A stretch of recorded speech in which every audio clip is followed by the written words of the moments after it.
David Feinwachs, who's very well known, former general counsel for the Minnesota Hospital Association. I would like to start with just a couple of personal comments, and then we do have a prepared press statement that I will read, and then I'm going to ask David to add any comments that he might like and to add, and we will then stand for questions. But on a personal note, I'd like to say it's an honor for me to share this press conference with David Feinwachs. As I think many of you know, he has played the lead role in asking for accountability and transparency in Minnesota government, especially with regards to the administration of the Medicaid program. I'm here to give my full and enthusiastic support to David's work and in general, and also to give my support to the recommendations that he is making, especially his recommendation that we need a timely third-party financial audit of the administration of Medicaid in the state of Minnesota. So having said that informally, let me go to the prepared press statement, and you will find that of interest too, I'm sure. The subject is Medicaid fraud in Minnesota. The government plays an important role in protecting its citizens from fraud. But what happens if government itself appears to be involved in fraud? Then the citizens themselves must ask that corrective measures be taken. On April 25, 2012, two subcommittees under the U.S. Committee on Oversight and Government Reform held a joint hearing on waste, fraud, and abuse in the Medicaid program. The joint hearing focused on the broader issue of Medicaid fraud nationwide, but singled out Minnesota, New York, and Texas for the most scrutiny. In preparation for this hearing, the research staff of the U.S. House of Representatives Committee on Oversight and Government Reform issued a report. And I have this report with me, and this report is public information and is available at, and then the website is on the printed copy, and I would invite you to access the report. The staff report includes substantial evidence that large-scale welfare fraud has been occurring in Minnesota. Specifically, the staff report, if accurate, indicates that a number of state employees and 4 Minnesota HMOs have been participating in large-scale Medicaid fraud. The staff report states, and I quote, "Minnesota provides a stunning example of how states are failing to properly ensure the appropriate use of taxpayer dollars spent on Medicaid managed care. The state was intentionally lowering the rates paid to the managed care companies for plans outside the Medicaid program and increasing the rates within the Medicaid managed care program. Minnesota was using this accounting trick in order to leverage the federal reimbursement of state Medicaid spending." Staff report, page 3. If the above statement is accurate, widespread Medicaid fraud has been occurring in Minnesota. In other words, what is described in this quotation is Medicaid fraud. The staff report also states, and this is a quotation within the quotation from the staff report, quotation from Nancy Feldman, President and CEO of UCare, and I quote, "Historically, DHS rates set for general assistance medical care resulted in health plan losses, which were offset by higher medical assistance, meaning Medicaid payments. When GAMC moved out of managed care in mid-year 2010, medical assistance, that is Medicaid rates, were not lowered to reflect this overpayment." That is from a letter from Nancy Feldman, President and CEO of UCare, and it was quoted in the staff report, page 10. If the above statement is accurate, once again, widespread Medicaid fraud has been occurring in Minnesota. In addition, the staff report states, and I quote, "Several months ago, U.S. Senator Charles Grassley began an investigation of the managed care companies in Minnesota. Information obtained through his investigation shows that the 4 HMOs in Minnesota were offsetting significant losses in state-only health plans with earnings derived through the Medicaid program. Moreover, Minnesota was overpaying the HMOs for their Medicaid portfolio to such a large extent that Medicaid overpayments in Minnesota may even have offset commercial losses those companies endured. At the end of 2010, Minnesota's 4 nonprofit HMOs had a total surplus of $1.6 billion. Citation from Pioneer Press on that number. Since these companies were operating as nonprofits, they essentially took their profits by increasing their reserves and paying their employees large bonuses. That entire quotation is from page 11 of the staff report. Once again, if the above statement is accurate, widespread Medicaid fraud has been occurring in Minnesota. And while speaking of Medicaid waste, fraud, and abuse nationwide, the staff report said, quote, "No one knows how much of Medicaid's budget consists of waste, fraud, and abuse, but it may exceed $100 billion a year." Staff report, page 3. I'd like to depart from our prepared statement just for a second to comment on the significance of that number. If that is accurate, that the federal government is losing $100 billion a year because of Medicaid waste, fraud, and abuse, and what if, and let me ask the question, what if then the total losses over the last few years is 3 times that amount, or $300 billion? That means that every man, woman, and child in our country has been defrauded out of $1,000 through Medicaid fraud. So that gives us some idea of the enormous amount of money we're talking about and the incredible extent to which this fraud may extend.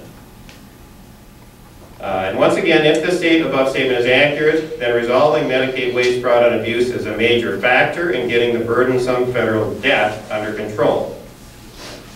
It should be recognized that if the federal government has been overcharged for Medicaid expenses, this has occurred at a time when those providing the Medicaid services, our hospitals, clinics, doctors, nurses, and other staff, have been dealing with Medicaid reimbursement rates that are far below the cost of providing services. It should also be recognized that if the federal government has been overcharged for Medicaid services, then it is possible that the state treasury has also been overcharged.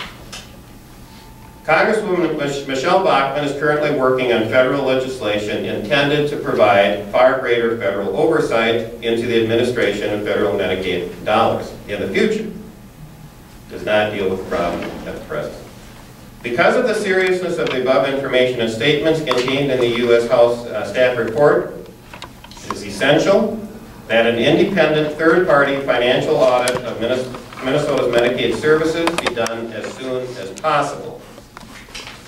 Regarding this needed audit, on April 30th, 2012, Governor Mark Dayton signed into law House File 2294, a bill that calls for an audit of Medicaid services in Minnesota.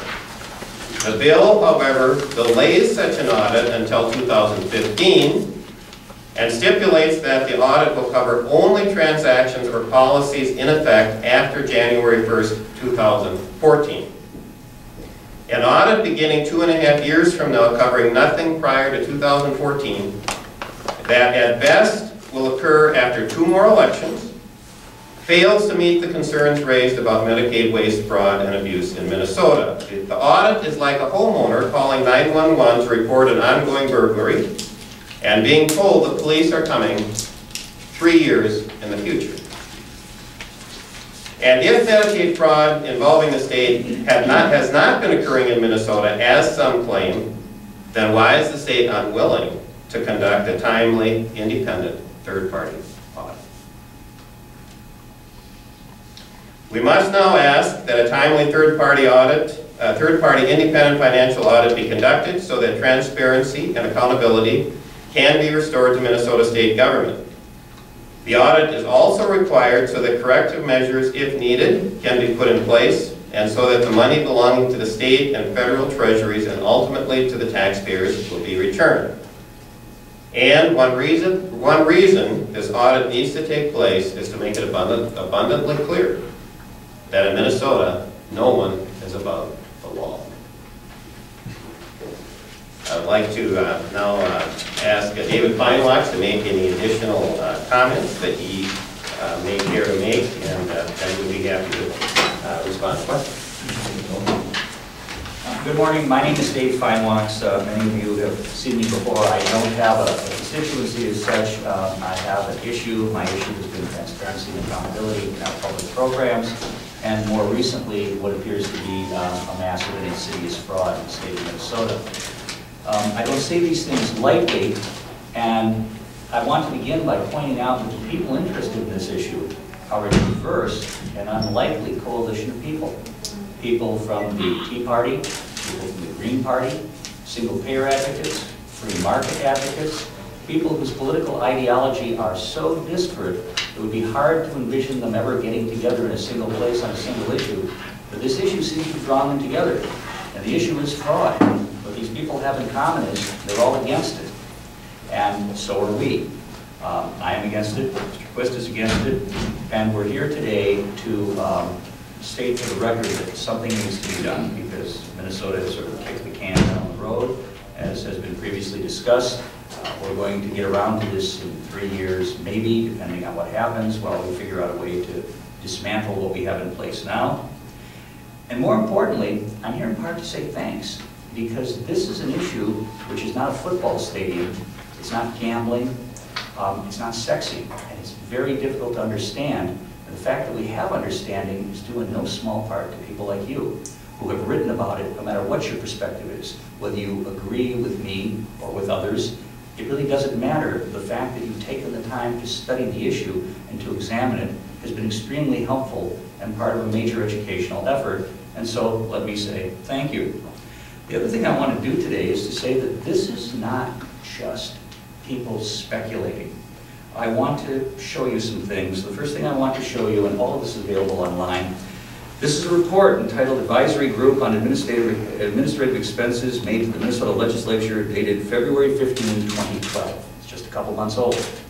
This report says that to the extent that our HMOs have commercial business and also manage our public programs, it is impossible to determine if their costs, expenses, and investment are properly and fairly allocated among these lines of business. Impossible. This report was prepared by Deloitte Consulting, LLC. We did not prepare this report. This is a serious problem. This is a report from the United States Department of Health and Human Services Office of the Inspector General, dated 2009. It talks about encounter data, and I'm sure you've all heard before. Encounter data is the kind of information that talks about who went to the doctor, who went to what hospital, what medical services were provided. This report says Minnesota doesn't use encounter data to track where the money goes, or even have any idea where the money goes. It also says that we don't edit check or audit our encounter data. Without doing those two things, we have absolutely no financial management over these functions. We are blindly shoveling money at a process without a clue where it's going. This is a report from the Government Accountability Office, dated 2004, which talks about intergovernmental transfers have facilitated state financing schemes, and it bemoans the fact that states are exploiting loopholes in the current financing system that we call Medicaid for public health care programs. What's fascinating is this report talks about the exploitation of a defect which is legal. What we are doing in Minnesota is not legal. We are manipulating the calculation of insurance risk reserve. This is not a lawful activity that's being stretched to the limits, as some policymakers may have suggested. This, in fact, is a fraud. This is a report of the Government Accountability Office dated August 4, 2010, which says that the so-called principles of actuarial soundness and the rules of actuarial sufficiency, which have so often been touted by our Department of Human Services and others as the basis or justification for what we're doing, actually don't exist. And that statement appears on page 8.